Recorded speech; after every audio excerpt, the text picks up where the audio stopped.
Okay, thanks, Matt. So I'll try to review a bit of the updates on DCD lung transplantation. Just a few disclosures, a few consultant and founder of company in the ex vivo lung perfusion system.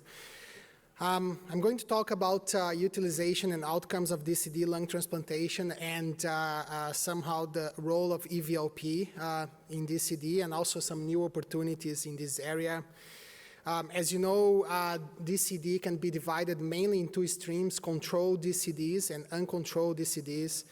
The main difference being that in the controlled DCDs, you have the option for organ donation coming first and then withdrawal of life-sustaining therapies, and then when the donor arrests, you have the termination of death, and then organ procurement.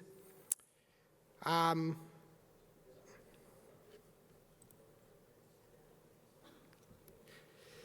lung is unique because when you keep the lung inflated, you still have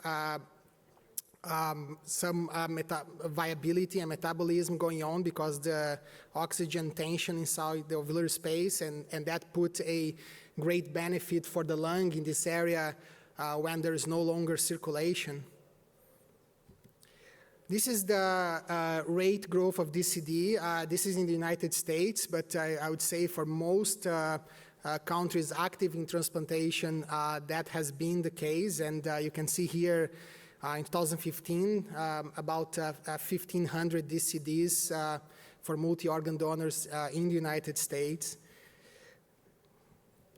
And if you look at this substantial number in the US is now about 16% of all multi-organ donors, 21% in Canada, in Ontario 32%. And then UK and Australia about 30%, and Europe is variable. Some countries are still not practicing DCDs, and some have quite a high percentage, such as Belgium, for example. If you look at the DCD timeline, usually there is a period from withdrawal of life-sustaining therapy until cardiac arrest, and this period, the maximum acceptable time seemed to be around 180 minutes, and then there is a 5-minute standoff, and then after the death is declared, usually teams can cool down the lungs in about 5 to 30 minutes. And this is what's called the agonal phase, the standoff period, and this is really the warm ischemia when there is no really circulation, although you would have reintubated that donor and re-ventilated, which also protects the organ. This is the data from the DCD registry, just showing some variability in practices among the active DCD centers. There are other centers also in the registry right now, but just to show you here that for example, the use of heparin is not mandatory, and outcomes have been good without that. EVLP, most centers tend to use, although some don't. And the maximum allowed time from withdrawal of life-sustaining therapies to cardiac arrest also quite variable. And I would say today most centers would accept up to 90 minutes of interval. Several publications have now shown that the outcomes of DCD lung transplantation are similar to brain death donation, even in the short and long-term outcomes. This is the data from the ISHLT registry showing completely equivalent outcomes. Just to show you a bit of our data in Toronto, this is the total number of transplants performed per year, and you can see here the percentage of DCDs, which have been in a range of 15 to 20% of our lung transplant activities. When we looked at survival outcomes, again, 150 DCDs versus 1,000 NDDs, again, very similar to the ISHLT registry, there was absolutely no difference in outcomes. When we looked more closely at other types of data relative to the quality of the donor lung, such as time of mechanical ventilation, ICU stay, or hospital stay, again, there was no differences between DCD lung transplants at our center compared to NDDs. So the outcomes of DCD lung transplantation has been equivalent to brain death donors in most series, but important to note that the utilization rates have still been relatively low for the potential that these donors provide, and there is also significant publication bias, which means that we really see the literature from centers that have good outcomes, but people have experienced also bad outcomes that has not been published. I found interesting to see in the DCD lung transplants in the United States that you see here there was an increase in activity over the initial years with some enthusiasm and then a big drop again. And when you look into this, and I look at the literature around 2009, 2010, and it was very interesting some of the quotes that I got from those papers. Some examples here, Bob Love, which is a pioneer in DCD lung transplant, showed that really just use these lungs for very high-risk recipients if they were dying. Seth Force from Atlanta say, I'm always happy to use a DCD donor, but I haven't done one in 5 years just because I haven't gotten a suitable donor. Josh from New York, we have been very picky in regard to DCD donors, and we have limited to 20, 30-year-olds, limited ischemic time, last travel. And Michael Mulligan saying, I would only do local DCD donors, and you should have a very low threshold for walking away.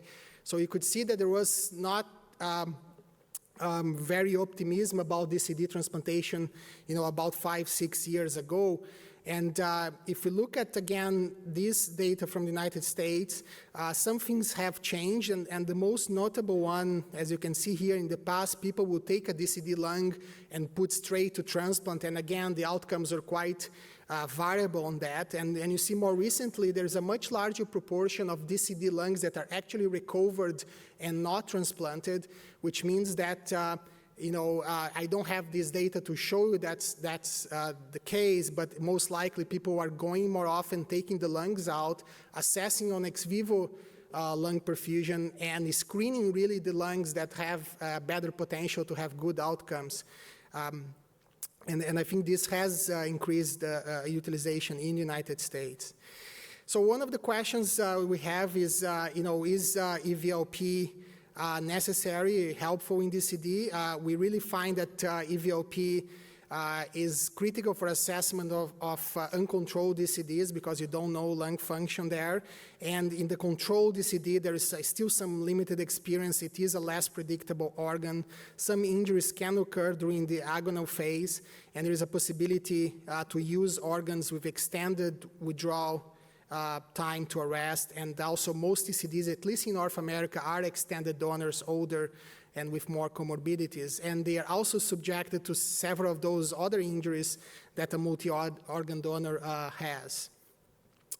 If you look again at the use of EVLP in DCDs in Toronto, we can see that about 2/3 of our DCD lung transplants have been through EVLP in the blue bars, and if we're very happy otherwise, we may consider to transplant directly. These are the DCD categories that we will consider for EVLP if there are concerns, or if there is a policy use, the surgeon wants to do all DCDs with EVLP or so forth. And Dr. Mashuka, when he was a fellow with us, he looked at the data of the transplants from DCDs with EVLP and without EVLP, and he could show that actually the outcomes for the transplants with EVLP were better in the short term here with less hospital stay, less mechanical ventilation, and so forth. And when we look at our survival curves, there's still no statistical significance between the DCDs transplanted with EVLP or without, but we can see some trend towards better outcomes in the EVLP DCD lungs compared to the non-EVLP. And again, the lungs that were put on EVLP here were mostly DCDs that had some concerns versus the other group that had a very short withdrawal to arrest time, which went straight for transplant. I think it's also interesting to note in this data presented this year at the ISHLT, looking at what is the impact of withdrawal of life-sustaining therapies to arrest into the outcomes. And you can see here in the blue line here, these were the donors that had the longest withdrawal of life-sustaining therapy, the longest agonal phase. And they actually, although again, no statistical significance because of the small numbers, they tend to do quite well or even better. So in terms of the agonal phase, I think the DCD research and clinical practice has explored duration of the agonal phase as a decision to use a lung or not, but not really the respiratory and hemodynamic patterns after withdrawal of life-sustaining therapy.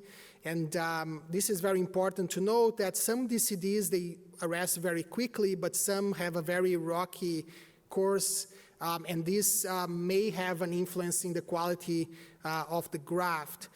If you look at this donor, for example, that we used, it took about 120 minutes to arrest, but he was very stable during those 2 hours and then had a sudden drop in blood pressure and so on. And that lung actually had an excellent function and was transplanted. So I just want to finalize here the last couple of minutes with some new avenues in DCD lung transplantation. As you know, the leading cause of death is coronary artery disease, and many people died of sudden cardiac arrest, and that brings the question about using lungs from people that die of a sudden cardiac arrest. And we started last year a protocol called non-perfusion organ donation called NPOD in Toronto. And what's the difference between uncontrolled DCD and NPOD is that there is a completely no-touch strategy until the family consent is obtained, and really only simple measures after that. So it's a similar concept of tissue donation versus the uncontrolled DCDs where it uses continued CPR and sometimes even ECMO before family consent is obtained. And so this is the timeline that we have in this study, that after determination of death, we have 3 hours to have the team on site to retrieve the lungs for transplantation. And again, just to show here in more detail, we have a declaration of death. The donor endotracheal tube is left in place with an ambu bag. The referral is made to the OPO, which calls the surgeon. If you get consent signed, then bilateral chest tubes are inserted and the lung is inflated, and the case is booked as an A case, and the team goes there. Since last year, we have had 10 referrals, in which 6 of those lungs were recovered for EVLP, and out of the 6 EVLP lungs, 3 were transplanted, 50%. This was just done in one community hospital, and we're planning to expand that. This is one of the cases, again, died in the gym. 118 minutes of no touch until family consent. The NPOD protocol was activated, and the team went to the donor site, and the cold flush was about 3 hours after completely no circulation in this donor. And then 4 hours EVLP. We transplanted to a COPD patient, had bilateral transplantation off pump, and had a very good function. The C from hospital in 16 days. This is the X-ray at ICU arrival and the X-ray before discharge. And again, just to finalize here, the major barriers for adoption of DCD lung donor utilization has been lack of experience and familiarity, logistics, and costs. And I think I would like to highlight here that approximately 40% of the DCD donors do not arrest by 3 hours after withdrawal of life-sustaining therapy. This is in North America, this data. And so most centers use 1 or 2 hours, and if you go travel to a donor and it doesn't arrest, you have significant costs related to that if you don't come back with an organ.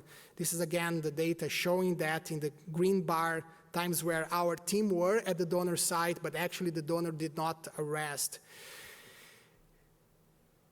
And so what we have been applying in this situation is what we call the DCD delayed retrieval or modified NPOD, in which this case highlight well is, the donor did not arrest in 2 hours. Our team left the hospital, but later on the donor did arrest, and so our team returned to the hospital.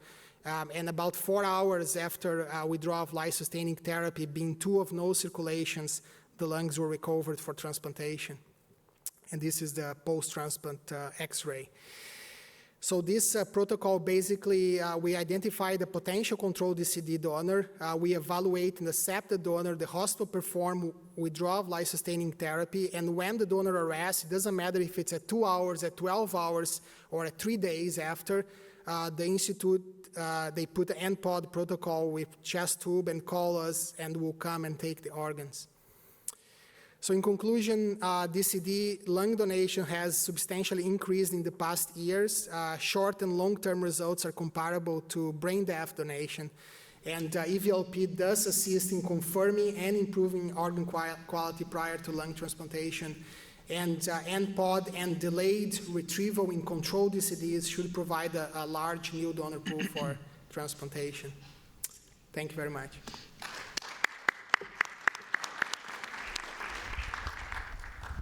We don't have a lot of time. We're going to keep moving on, but I'll ask one question. Marcelo, do you have a suggestion on a universal DCD protocol and prep? I mean, every state and every hospital seems to have a lot of variation in that. Is there something that would optimize the potential donor? Right. You see, at the time of withdrawal, basically, yeah. I think we, in this area, we still, I think, for now, have to respect what each local hospital policy is. I think the main message I have is that there's absolutely no reason for a rush retrieval in the DCD donor lung. So basically, once you reintubate a donor, basically you can go and have a coffee and come back to take your lungs out. And so I think the main message is whether you withdraw at the OR or in the ICU, that 5 minutes transportation really doesn't matter. Once the lung is reinflated and reventilated, you have a lot of time to get there and flush the lungs. And we've seen that with our end pod, where 3 hours of no circulation still have good viability. On the heart side, people are worrying about what we're doing with the lungs. We have a very low procurement rate in the UK for DCD lungs, I'm sorry to say. One thing that worries me a lot, though, is you've got very good function from the lungs, but that's very different from a description of the airways in the lungs. Are you running into trouble with airway problems when you have protracted ischemia? Absolutely not. Absolutely not. I haven't seen any significant increase in airway ischemia in DCDs. Great, thank you. Thanks. Our next speaker.